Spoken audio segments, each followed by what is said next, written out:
Grabe naman talaga mga ka-DJ, Maggie Wilson, merong nakakalokang revelation. Kung saan mga ka-DJ natukoy niya kung sino nga bang pasimuno sa paninira sa kanya. At ang matindi mga ka-DJ ay gumamit pa ng mga TikToker o kaya naman influencer kung tawagin na nagpasilaw naman sa pera para lang siraan siya. Ang nakakalokang part dito mga ka-DJ ay meron pa silang GC para lang siraan siya at syempre malaki-laki ang bayad sa kanila. At kung ano nga ba revelation netong si Maggie Wilson, narito, panoorin natin.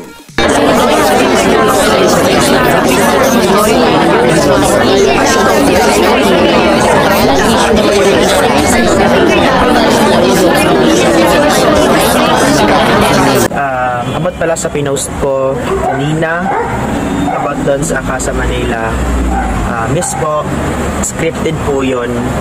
May isa pong tao na nagbigay sa amin noon ng script na yun para yun yung sabihin namin. At about po sa talent fee, hindi po kami ang may hawak o hindi po ako ang may hawak ng talent fee. May isang tao po na may hawak ng talent fee at alam ko po na mali po yung ginawa ko. So I sincerely apologize to Ma'am Maggie Wilson. At sagot lang po kami dito, at sagot lang po ako. Kaya humihingi po ako ng dispensa sa nagawa ko na hindi naman dapat ginawa kasi nga mali. Kaya po, pinost ko tong video na to. Humirin na mali sa nagawa kong mali.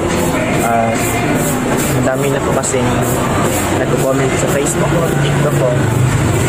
Pero hindi naman din na alam yung katotohanan kung ano yung buong nangyari.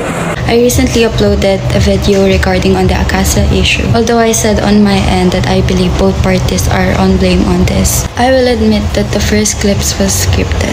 I apologize to everyone, especially to Maggie Wilson, for promoting side bias and using my platform in the wrong way. I will not do this again and promise to research first before accepting a new project. I already contacted Maggie Wilson on IG and I'm really thankful for everyone who educated me and I hope this clear things out. Yung ba guys, galit na galit yung mga tigyawat ko ngayon. Gaya ng mga ako sa inyo.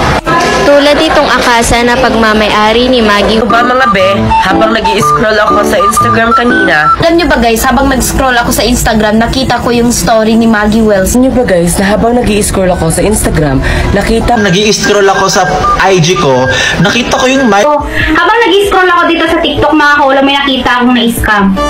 Ang sakit ng ulo ko. Alam nyo ba guys, na habang nag-i-scroll ako sa Instagram, is nakita ko yung story ni Maggie Wilson. Alam nyo ba guys, habang nag-i-scroll ako sa Instagram, is nakita ko yung story ni Maggie Wilson. Habang nag-i-scroll ako sa Instagram, nakita ko yung story ni Maggie Wilson. Habang nag-i-scroll ako sa Instagram, nakita ko yung My Day ni Ma'am Wilson. Ito. Yun guys, maraming nagsasabi na scripted daw yung ginawa kong video last time. And yes po, scripted po yun. Gusto ko po mag-sorry kay Ma'am Maggie Wilson dahil po sa nangyaring yun. Hindi ko po talaga alam na ganun po yung mangyayari. Sobrang sorry po talaga Ma'am Maggie Wilson.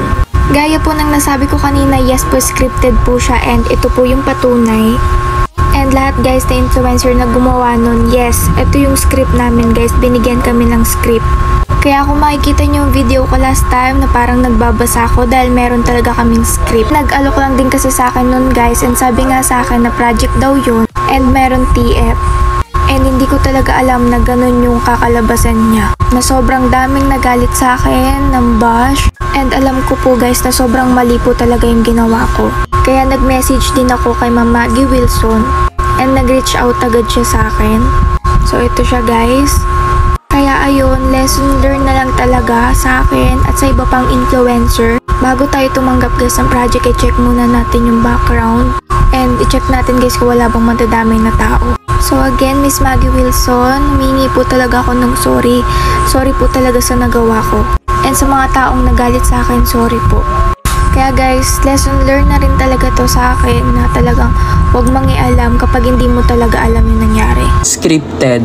Kung napanood nyo po yung mga videos na in-upload ng mga content creators tungkol kay Maggie Wilson, yes po, scripted po talaga siya. And meron po kaming iisang script. And isa ako sa mga nag-upload nun. Hindi ko agad na-realize na mali talaga siya. And honestly, wala talaga akong alam sa issue na yan. Hindi ko kilala kung sino yung mga na-scam, kung scammer ba talaga sila. And to Maggie Wilson, I'm so sorry. And to sa company nila na Akasa Manila. And oo, isa ako sa mga naunang gumawa ng video. And hindi ko in-expect na gagayahin nila lahat yun, pati yung expression ko. Hindi man lang binago kahit konti, B. Pero yun na nga, I feel guilty. Talaga, as in. And yes po, bayad po yun. Nag-reach out na rin ako kay Ma'am Maggie. And nag-sorry na din ako. And gusto kong bumawi kay Ma'am Maggie Wilson. And super nagigilty talaga ako.